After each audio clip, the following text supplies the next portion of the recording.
First of all, for this nice possibility to give this talk. And everybody knows this problem with COVID, so I could not attend personally this. Now I start my talk this distantly with remote possibilities, okay. Yes, my talk from comprehensive synthesis and study of palladium iron alloy, low temperature ferromagnet to fully epitaxial palladium iron alloy, vanadium nitride, palladium iron alloy, superconducting speed valve heterostructure. Since that time, we have made certain progress. So first part of my talk will be exactly on the announced title of the talk, and second part of my talk, this is continuation of these works. Okay, basic motivation is the heterostructures which comprise superconductors and ferromagnets, and the intention of this heterostructure is to control superconducting properties, either Josephson junction or spin valves, basically to implement device physics. This is one of examples of this property when two magnetic layers, parallel or anti-parallel, superconducting TC can be different, and using weak magnetic field about 100 Ørsted, these people announced in the title of this slide could switch this heterostructure between fully superconducting and fully normal states. In another heterostructure, these works had been done together with Anatoly Sidorenko, which is here, also show the difference between transition temperatures for parallel and anti-parallel orientations, which can be used in principle to switch properties of superconducting devices with weak magnetic field. So the main basic material which we explore is palladium iron alloy. So this phase diagram shows the right bottom corner, at which palladium rich alloy contains below 10% of iron. And you see in this oval, ellipsoid, red ellipsoid, that in this area there is no any other phase. So in this area, this material is homogeneous solid solution of iron in palladium. It has the phase-centered cubic lattice and can be prepared utilizing different techniques. Our technique is molecular beam epitaxy. The equipment we use in our study is shown in this slide. The main chambers of this vacuum system, UHV vacuum system, is molecular beam epitaxy. This red frame, yellow frame is magnetron scattering chamber, green frame is analysis chamber. So substrates and samples can be moved between all these functional chambers via UHV transfer tube without breaking vacuum. So several techniques embedded into this system and can be used in situ. You will see examples of use of these components. So this palladium iron alloy was prepared using co-evaporation from two effusion cells. One is filled with palladium, another with iron. Temperature are shown in this slide. However, because of not very good mismatch between palladium iron alloy and magnesium oxide substrate, the difference in lattice parameters about 8%. The epitaxial growth is achieved only using three-step procedure. At first step, the 7 nanometers, say, or first sublayer is deposited at elevated temperature. It is partially epitaxial, partially amorphous. And in the second stage, the second part of the layer is deposited at room temperature. And during annealing process at third stage at 600 Celsius, all system becomes epitaxial. I will demonstrate this. This picture shows in situ lead pictures, lead images, low energy electron diffraction pictures, at which you can see marked with yellow 0. It is magnesium oxide substrate, single crystalline. Now the picture numbered by 1. It is the lead taken after first stage of deposition. Then the bottom corner, it is after deposition of 13 nanometers at room temperature. You see some diffusive picture, so almost no crystallinity of the top sublayer. And in the right bottom window, you see again these knots, reflexes after annealing, which show that material restored crystallinity.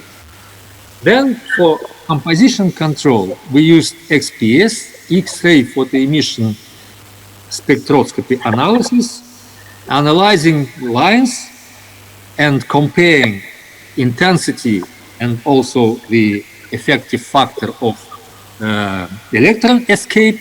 For palladium and iron, we established concentration of iron in palladium iron alloy. This example shows the spectrum and analysis for 4% of iron in palladium. Now, Xc2 analysis. When the samples are evacuated from the vacuum system, then they're measured in diffractometer, this Bruker A8 model diffractometer, and in the left part of this picture you see a theta scan records of this film, for which the 002 reflex of palladium iron can be easily identified. And this for phi scan, you can see the sharp peaks separated by 90 degrees. This picture shows that in plane of the sample there is very good, because there is no some amorphous gallow on this scan. The picture is has fourfold symmetry. This says us that the film grown on top of the magnesium oxide single crystal is also single crystalline with the same symmetry as the substrate. Now we pass to Xc2 magnetic measurements. In the left you see results of ferromagnetic resonance measurements. In the right you see the results of vibrating sample measurements, and also modeling. You can see that the modeling quite well reproduces experimental data. Some of insets show also the dependence of or independence of measured characteristic on time. Say after 6 months at room temperature, almost nothing changed in the hysteresis loop and dependence of magnetic moment on temperature. This is because palladium is noble metal, and the palladium iron alloy is very robust against deterioration. Next slide shows dependence of magnetic moment on reduced temperature. So if you see accurately for this dependence, reduced magnetic moment to reduced temperature, you see that all samples can be mapped on the same, almost same curve, and the dot curve, it is dependence for pure iron. So, in principle, measured at different concentrations and proving that the shape of the curve doesn't change, you can, in principle, synthesize some characteristics in the intermediate concentration using these dependencies. In the right window, the dependence on concentration is shown. This shows some non-monotonic, monotonic but non-linear dependence of Curie temperature and magnetic moment on concentration, which can be used in the further studies by researchers who intends to use palladium iron alloy as a weak ferromagnet. Looking at this picture, they can choose the desired characteristics, desired concentration that provides properties they intend to get with this material. And finally, this picture shows dependence on concentration of several magnetic anisotropies.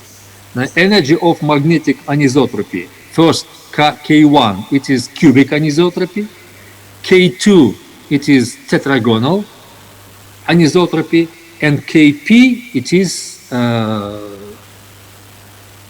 uniaxial in plane anisotropy, which shows this system when we change concentration of iron in palladium alloy.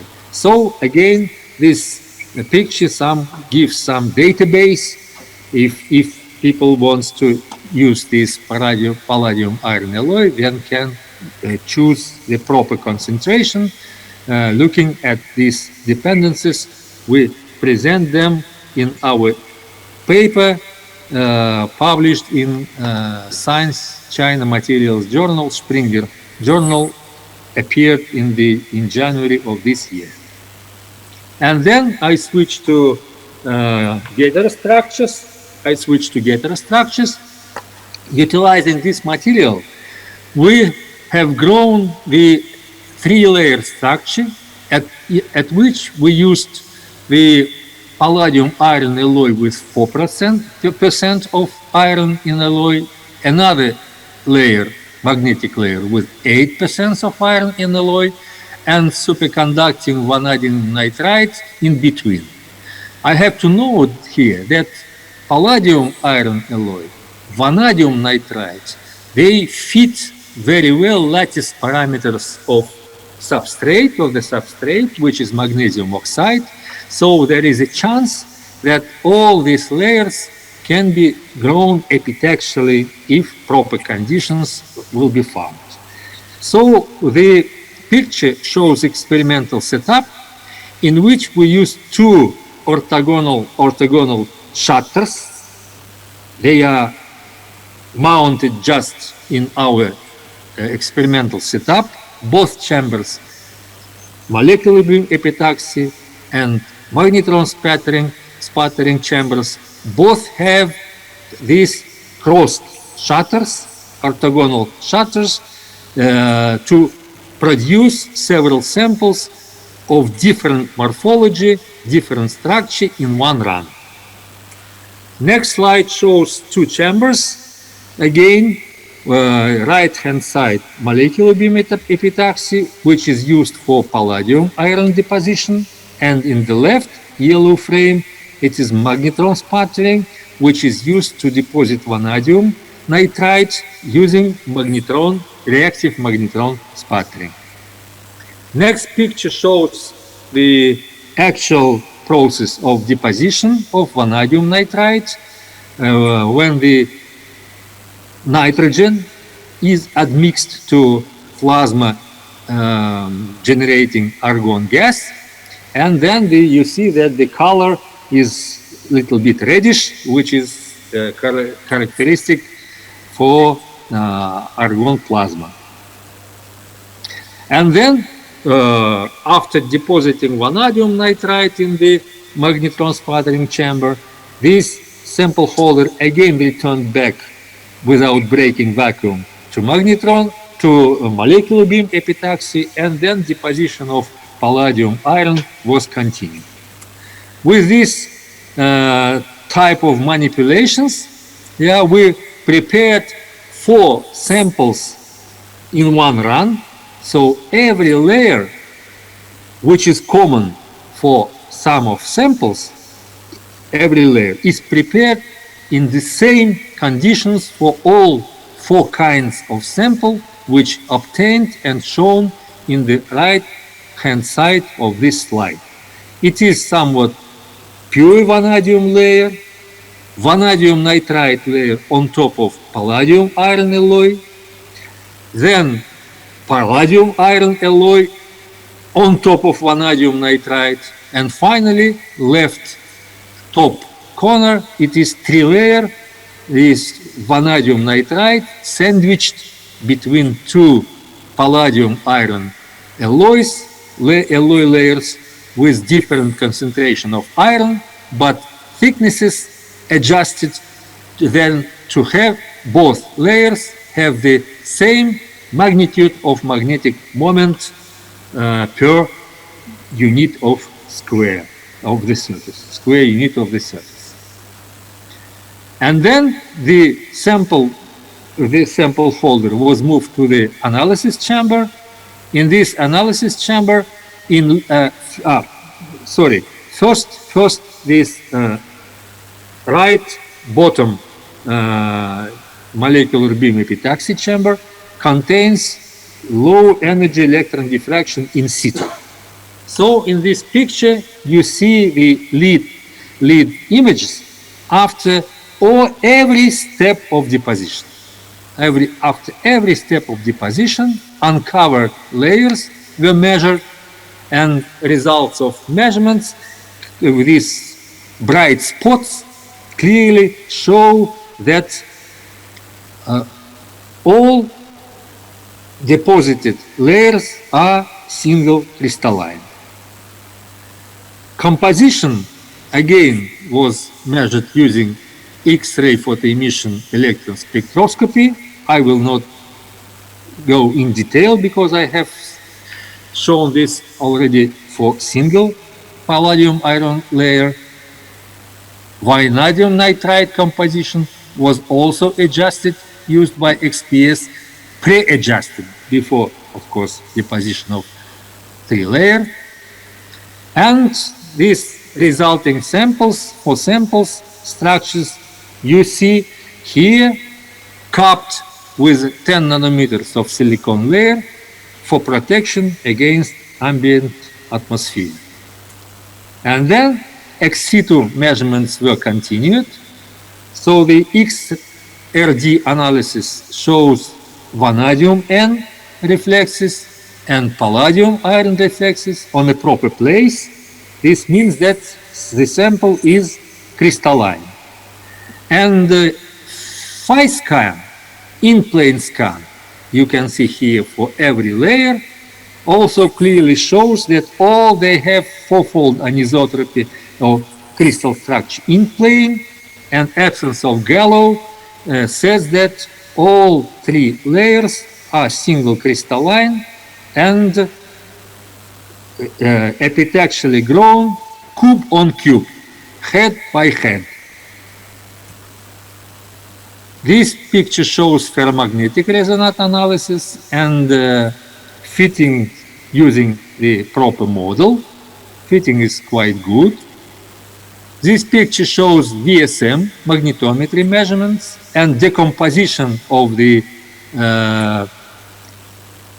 total response on responses of components. Again, you can see the very nice correspondence of the measurements to the model, and electric measurements had been done using quantum design PPMS setup. And here you can see transitions. Okay, here you see superconducting transitions, very sharp, and suppression is not strong, so liquid helium temperature 4.2 is quite below the transition temperature of every sample prepared in this study. And this picture shows magnetic resistance measurements at which one can see very distinct peaks which correlated with the remagnetization of the layers, shown with blue hysteresis loop on the same figure. And this figure shows the measurements at minor hysteresis loop. So I return several steps back and again attract your attention of the audience, that here with blue symbols it is shown the major hysteresis loop, and with orange symbols or light brown symbols it is shown the minor hysteresis loop. This is remagnetization with a small magnetic field between parallel and anti-parallel magnetizations. And then the last slide shows magnetic resistance when circulating over the minor hysteresis loop, upper hysteresis loop minor, or bottom hysteresis, minor hysteresis loop. Both show spin valve effect, inverse spin valve effect. And this dotted line, they show difference in resistances for parallel and anti-parallel states, and the resistance of anti-parallel states higher than resistance in parallel states. This is indications, fingerprint of inverse spin valve effect. So this is my conclusions. Some general words that we succeeded in synthesis of fully epitaxial three-layer heterostructure, which opens ways to synthesize Josephson heterostructure, some superconductor, ferromagnet superconductor, 4-layer structures, 5-layer structures. Our preliminary experiments show that we are able to synthesize 5 fully epitaxial layers of these materials, one after the other, which can be measured or can have applications in Josephson, spin valve physics, and GMR, magnetic resistance physics, observed in magnetic multilayers. Thank you for attention. Thank you very much for this nice talk. My question is, could you measure Zeeman split density of state in the superconducting layer of let's say, bilayer structures to our colleagues, our friends, and they now look at the possibility to make structure, nanostructuring for measuring either Josephson effect or other fine effects, which include Zeeman splitting of density of states or some Josephson characteristics utilizing this material that I have shown. Thank you very much. And maybe also it could be possible to observe oscillation of the critical temperature in such structures, depending on the thickness of your ferromagnet. Yes, in general, the answer is yeah. However, our experience says that for the alloy ferromagnets, some interference effects are much more smeared compared with the elemental ferromagnets. So the oscillations are quite strongly damped. So we do not expect some strong effects with oscillations. Our much more hopes directed to Josephson physics. Thank you very much for the answer. And my last question is maybe a stupid question, but from the theory, is it possible to insert an additional layer between the ferromagnets and the superconductor, for example, a spin orbit layer? Yeah. And this is another branch of our works. Yeah, and only the matter of some efforts, the epitaxial conditions. Say silver is normal metal. It doesn't have strong spin orbit interaction. However, it matches ideally all these two materials: magnesium oxide, palladium iron, and vanadium nitrides, and then this can be easily embedded, and we have done already this. But for strong spin orbit material, we already succeeded with the palladium iron alloy of wolfram, of tungsten. We succeeded to grow epitaxial structure which incorporates 2 nanometers thick tungsten layer epitaxially. So this direction can be proceed. Thank you very much. That sounds very interesting. Okay, now the next attempt. My question about palladium alloy. From your point of view, is it simply weak magnet, or it's a material with a large number of magnetic impurities? Some, we may say, already serious, because second paper is prepared. We investigated magnetic inhomogeneities in palladium alloy, iron alloy, utilizing femtosecond laser spectroscopy. And the first starting paper published already in Jet Flatters, and now we prepared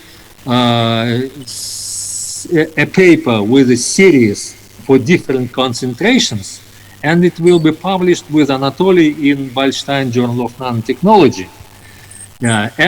And we studied how this inhomogeneity, magnetic inhomogeneities,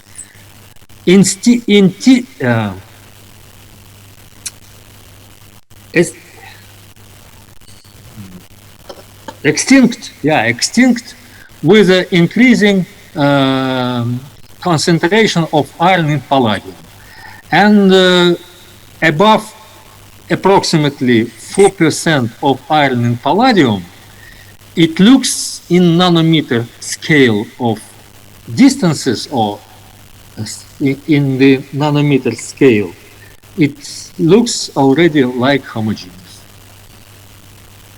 Yeah, for 1%, if you have 1% of iron in palladium, then the amount of palladium atoms which almost do not confine with iron amounts some more than 30%.